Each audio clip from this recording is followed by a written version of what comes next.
सोलापूर शहर आयुक्तालय हद्दीमध्ये मोटरसायकल चोरीच्या गुन्ह्यासंदर्भात सातत्यपूर्ण नेहमीच आम्ही तपास करून गुन्हे वगैरे सांगतो. त्या अनुषंगाने सदर बाजार पोलीस ठाणे येथे घडलेला मोटरसायकलचा गुन्हा नोंद क्रमांक 164/26 या गुन्ह्याचा तपास करत असताना गुन्हे शाखेच्या टीममधील ए.पी.आय. खेडकर व त्यांच्या पथकास मिळालेल्या गोपनीय माहितीच्या आधारे सराईत मोटरसायकल चोर नामे सचिन अंकुश कात्रे, मूळ राहणार धाराशिव मधला आहे, सध्या राहतो अंबिकानगर बीड, याच ताब्यात घेऊन कौशल्यपूर्ण व सातत्याने तपास केला असता त्याने वेगवेगळ्या जिल्ह्यामध्ये एकूण 15 मोटरसायकल चोरी केल्याचे निष्पन्न झाले.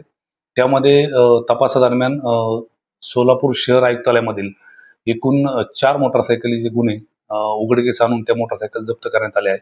त्याचप्रमाणे अहिल्यानगर जिल्ह्यातील 3 मोटरसायकल गुन्हे, बीड जिल्ह्यातील 3, त्याच्यानंतर लातूर जिल्ह्यातील 1 आणि जालना जिल्ह्यातील 2, धाराशिव जिल्ह्यातील 1 असे एकूण 14 गुन्हे उघडकीस आणून अजून एक अननोन मोटरसायकल त्याच्याकडून जप्त करण्यात आले आहे. असे एकूण 15 मोटरसायकलचे गुन्हे आम्ही उघडकीस आणलेले आहेत आणि एकूण 4,45,000 किमतीचा हा मुद्देमाल हस्तगत करण्यात आलेला आहे.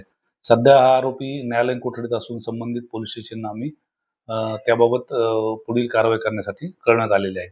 सदरची कारवाई माननीय पोलीस आयुक्त सोलापूर शहर श्री एम राजकुमार, माननीय पोलीस उपायुक्त गुन्हे श्रीमती डॉक्टर अश्विनी पाटील, त्याच्यानंतर माननीय सहाय्यक पोलीस आयुक्त गुन्हे श्री राजन माने यांच्या मार्गदर्शनाखाली गुन्हे शाखेकडील ए.पी.आय. खेडकर व त्यांच्या टीमने केलेली आहे.